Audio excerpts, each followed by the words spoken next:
ರೇಣುಕಾ ಸ್ವಾಮಿ ಕೊಲೆ ಪ್ರಕರಣದ ಪ್ರಮುಖ ಆರೋಪಿಯಾಗಿರುವ ದರ್ಶನ್ ಅವರು ಪರಪ್ಪನ ಅಗ್ರಹಾರ ಜೈಲಿನಲ್ಲಿದ್ದಾರೆ. ಅಲ್ಲಿ ತಮಗೆ ಕೆಲವು ಸೌಕರ್ಯಗಳು ಸಿಗುತ್ತಿಲ್ಲ ಎಂದು ಅವರು ಸುಪ್ರೀಂ ಕೋರ್ಟ್ ಮೆಟ್ಟಿಲೇರಿದ್ರು. ಆದರೆ ಡಿಜಿಪಿ ಅಲೋಕ್ ಕುಮಾರ್ ಅವರು ಸ್ವತಃ ದರ್ಶನ್ ಅವರೇ ಸೆಲ್ಗೆ ಭೇಟಿ ನೀಡಿದಾಗ ಅವರು ತೊಂದರೆಗಳ ಬಗ್ಗೆ ಹೆಚ್ಚೇನೂ ಹೇಳಿಕೊಂಡಿರಲಿಲ್ಲ. ಆ ಬಗ್ಗೆ ಟಿವಿ9ಗೆ ಅಲೋಕ್ ಕುಮಾರ್ ಮಾಹಿತಿ ನೀಡಿದ್ದಾರೆ. ಮೇ 15ರಂದು ಪರಪ್ಪನ ಅಗ್ರಹಾರದಲ್ಲಿ ಕೈದಿಗಳ ಸಮಸ್ಯೆ ಆಲಿಸಿದ್ದೇನೆ. ಕೆಲವು ದೂರುಗಳು ಇದ್ವು, ಅದನ್ನೆಲ್ಲ ಪರಿಶೀಲನೆ ಮಾಡಿದೆ.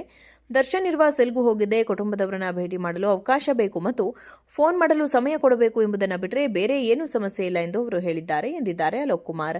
ಜಾಮೀನು ಪಡೆಯಬೇಕು ಎಂಬ ನಿರೀಕ್ಷೆಯಲ್ಲಿದ್ದ ದರ್ಶನ್ ಅವರಿಗೆ ನಿರಾಸೆಯಾಗಿದೆ. ಸದ್ಯಕ್ಕೆ ಅವರ ಜೈಲು ವಾಸ ಮುಂದುವರೆದಿದೆ. ರೇಣುಕಾ ಸ್ವಾಮಿ ಕೊಲೆ ಪ್ರಕರಣದ ಪ್ರಮುಖ ಆರೋಪಿಯಾಗಿರುವ ದರ್ಶನ್ ಅವರು ಪರಪ್ಪನ ಅಗ್ರಹಾರ ಜೈಲಿನಲ್ಲಿದ್ದಾರೆ. ಅಲ್ಲಿ ತಮಗೆ ಕೆಲವು ಸೌಕರ್ಯಗಳು ಸಿಗುತ್ತಿಲ್ಲ ಎಂದು ಅವರು ಸುಪ್ರೀಂ ಕೋರ್ಟ್ ಮೆಟ್ಟಿಲೇರಿದ್ರು. ಆದರೆ ಡಿಜಿಪಿ ಅಲೋಕ್ ಕುಮಾರ್ ಅವರು ಸ್ವತಃ ದರ್ಶನ್ ಅವರೇ ಸೆಲ್ಗೆ ಭೇಟಿ ನೀಡಿದಾಗ ಅವರು ತೊಂದರೆಗಳ ಬಗ್ಗೆ ಹೆಚ್ಚೇನೂ ಹೇಳಿಕೊಂಡಿರಲಿಲ್ಲ. ಆ ಬಗ್ಗೆ ಟಿವಿ9ಗೆ ಅಲೋಕ್ ಕುಮಾರ್ ಮಾಹಿತಿ ನೀಡಿದ್ದಾರೆ. ಮೇ 15ರಂದು ಪರಪ್ಪನ ಅಗ್ರಹಾರದಲ್ಲಿ ಕೈದಿಗಳ ಸಮಸ್ಯೆ ಆಲಿಸಿದ್ದೇನೆ. ಕೆಲವು ದೂರುಗಳು ಇದ್ವು, ಅದನ್ನೆಲ್ಲ ಪರಿಶೀಲನೆ ಮಾಡಿದೆ. ದರ್ಶನ್ ಇರುವ ಸೆಲ್ಗೂ ಹೋಗಿದ್ದೆ. ಕುಟುಂಬದವರನ್ನ ಭೇಟಿ ಮಾಡಲು ಅವಕಾಶ ಬೇಕು ಮತ್ತು ಫೋನ್ ಮಾಡಲು ಸಮಯ ಕೊಡಬೇಕು ಎಂಬುದನ್ನು ಬಿಟ್ಟರೆ ಬೇರೆ ಏನೂ ಸಮಸ್ಯೆ ಇಲ್ಲ ಎಂದು ಅವರು ಹೇಳಿದ್ದಾರೆ ಎಂದಿದ್ದಾರೆ ಅಲೋಕ್ ಕುಮಾರ್. ಜಾಮೀನು ಪಡೆಯಬೇಕು ಎಂಬ ನಿರೀಕ್ಷೆಯಲ್ಲಿದ್ದ ದರ್ಶನ್ ಅವರಿಗೆ ನಿರಾಸೆಯಾಗಿದೆ. ಸದ್ಯಕ್ಕೆ ಅವರ ಜೈಲು ವಾಸ ಮುಂದುವರೆದಿದೆ. ರೇಣುಕಾ ಸ್ವಾಮಿ ಕೊಲೆ ಪ್ರಕರಣದ ಪ್ರಮುಖ ಆರೋಪಿಯಾಗಿರುವ ದರ್ಶನ್ ಅವರು ಪರಪ್ಪನ ಅಗ್ರಹಾರ ಜೈಲಿನಲ್ಲಿದ್ದಾರೆ. ಅಲ್ಲಿ ತಮಗೆ ಕೆಲವು ಸೌಕರ್ಯಗಳು ಸಿಗುತ್ತಿಲ್ಲ ಎಂದು ಅವರು ಸುಪ್ರೀಂ ಕೋರ್ಟ್ ಮೆಟ್ಟಿಲೇರಿದ್ರು. ಆದರೆ ಡಿಜಿಪಿ ಅಲೋಕ್ ಕುಮಾರ್ ಅವರು ಸ್ವತಃ ದರ್ಶನ್ ಅವರೇ ಸೆಲ್ಗೆ ಭೇಟಿ ನೀಡಿದಾಗ ಅವರು ತೊಂದರೆಗಳ ಬಗ್ಗೆ ಹೆಚ್ಚೇನೂ ಹೇಳಿಕೊಂಡಿರಲಿಲ್ಲ.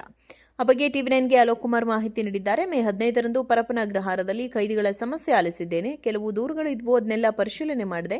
ದರ್ಶನ್ ಇರುವ ಸೆಲ್ಗೂ ಹೋಗಿದ್ದೆ. ಕುಟುಂಬದವರನ್ನ ಭೇಟಿ ಮಾಡಲು ಅವಕಾಶ ಬೇಕು ಮತ್ತು ಫೋನ್ ಮಾಡಲು ಸಮಯ ಕೊಡಬೇಕು ಎಂಬುದನ್ನು ಬಿಟ್ಟರೆ ಬೇರೆ ಏನೂ ಸಮಸ್ಯೆ ಇಲ್ಲ ಎಂದು ಅವರು ಹೇಳಿದ್ದಾರೆ ಎಂದಿದ್ದಾರೆ ಅಲೋಕ್ ಕುಮಾರ್. ಜಾಮೀನು ಪಡೆಯಬೇಕು ಎಂಬ ನಿರೀಕ್ಷೆಯಲ್ಲಿದ್ದ ದರ್ಶನ್ ಅವರಿಗೆ ನಿರಾಸೆಯಾಗಿದೆ. ಸದ್ಯಕ್ಕೆ ಅವರ ಜೈಲು ವಾಸ ಮುಂದುವರೆದಿದೆ. ರೇಣುಕಾ ಸ್ವಾಮಿ ಕೊಲೆ ಪ್ರಕರಣದ ಪ್ರಮುಖ ಆರೋಪಿಯಾಗಿರುವ ದರ್ಶನ್ ಅವರು ಪರಪ್ಪನ ಅಗ್ರಹಾರ ಜೈಲಿನಲ್ಲಿದ್ದಾರೆ. ಅಲ್ಲಿ ತಮಗೆ ಕೆಲವು ಸೌಕರ್ಯಗಳು ಸಿಗುತ್ತಿಲ್ಲ ಎಂದು ಅವರು ಸುಪ್ರೀಂ ಕೋರ್ಟ್ ಮೆಟ್ಟಿಲೇರಿದ್ರು. ಆದರೆ ಡಿಜಿಪಿ ಅಲೋಕ್ ಕುಮಾರ್ ಅವರು ಸ್ವತಃ ದರ್ಶನ್ ಅವರೇ ಸೆಲ್ಗೆ ಭೇಟಿ ನೀಡಿದಾಗ ಅವರು ತೊಂದರೆಗಳ ಬಗ್ಗೆ ಹೆಚ್ಚೇನೂ ಹೇಳಿಕೊಂಡಿರಲಿಲ್ಲ. ಆ ಬಗ್ಗೆ ಟಿವಿ9ಗೆ ಅಲೋಕ್ ಕುಮಾರ್ ಮಾಹಿತಿ ನೀಡಿದ್ದಾರೆ. ಮೇ 15ರಂದು ಪರಪ್ಪನ ಅಗ್ರಹಾರದಲ್ಲಿ ಕೈದಿಗಳ ಸಮಸ್ಯೆ ಆಲಿಸಿದ್ದೇನೆ. ಕೆಲವು ದೂರುಗಳು ಇದ್ವು, ಅದನ್ನೆಲ್ಲ ಪರಿಶೀಲನೆ ಮಾಡಿದೆ.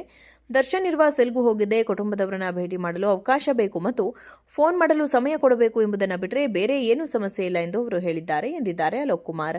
ಜಾಮೀನು ಪಡೆಯಬೇಕು ಎಂಬ ನಿರೀಕ್ಷೆಯಲ್ಲಿದ್ದ ದರ್ಶನ್ ಅವರಿಗೆ ನಿರಾಸೆಯಾಗಿದೆ. ಸದ್ಯಕ್ಕೆ ಅವರ ಜೈಲು ವಾಸ ಮುಂದುವರೆದಿದೆ. ರೇಣುಕಾ ಸ್ವಾಮಿ ಕೊಲೆ ಪ್ರಕರಣದ ಪ್ರಮುಖ ಆರೋಪಿಯಾಗಿರುವ ದರ್ಶನ್ ಅವರು ಪರಪ್ಪನ ಅಗ್ರಹಾರ ಜೈಲಿನಲ್ಲಿದ್ದಾರೆ. ಅಲ್ಲಿ ತಮಗೆ ಕೆಲವು ಸೌಕರ್ಯಗಳು ಸಿಗುತ್ತಿಲ್ಲ ಎಂದು ಅವರು ಸುಪ್ರೀಂ ಕೋರ್ಟ್ ಮೆಟ್ಟಿಲೇರಿದ್ರು. ಆದರೆ ಡಿಜಿಪಿ ಅಲೋಕ್ ಕುಮಾರ್ ಅವರು ಸ್ವತಃ ದರ್ಶನ್ ಅವರೇ ಸೆಲ್ಗೆ ಭೇಟಿ ನೀಡಿದಾಗ ಅವರು ತೊಂದರೆಗಳ ಬಗ್ಗೆ ಹೆಚ್ಚೇನೂ ಹೇಳಿಕೊಂಡಿರಲಿಲ್ಲ. ಆ ಬಗ್ಗೆ ಟಿವಿ9ಗೆ ಅಲೋಕ್ ಕುಮಾರ್ ಮಾಹಿತಿ ನೀಡಿದ್ದಾರೆ. ಮೇ 15ರಂದು ಪರಪ್ಪನ ಅಗ್ರಹಾರದಲ್ಲಿ ಕೈದಿಗಳ ಸಮಸ್ಯೆ ಆಲಿಸಿದ್ದೇನೆ. ಕೆಲವು ದೂರುಗಳು ಇದ್ವು, ಅದನ್ನೆಲ್ಲ ಪರಿಶೀಲನೆ ಮಾಡಿದೆ. ದರ್ಶನ್ ಇರುವ ಸೆಲ್ಗೂ ಹೋಗಿದ್ದೆ. ಕುಟುಂಬದವರನ್ನ ಭೇಟಿ ಮಾಡಲು ಅವಕಾಶ ಬೇಕು ಮತ್ತು ಫೋನ್ ಮಾಡಲು ಸಮಯ ಕೊಡಬೇಕು ಎಂಬುದನ್ನು ಬಿಟ್ಟರೆ ಬೇರೆ ಏನೂ ಸಮಸ್ಯೆ ಇಲ್ಲ ಎಂದು ಅವರು ಹೇಳಿದ್ದಾರೆ ಎಂದಿದ್ದಾರೆ ಅಲೋಕ್ ಕುಮಾರ್. ಜಾಮೀನು ಪಡೆಯಬೇಕು ಎಂಬ ನಿರೀಕ್ಷೆಯಲ್ಲಿದ್ದ ದರ್ಶನ್ ಅವರಿಗೆ ನಿರಾಸೆಯಾಗಿದೆ. ಸದ್ಯಕ್ಕೆ ಅವರ ಜೈಲು ವಾಸ ಮುಂದುವರೆದಿದೆ.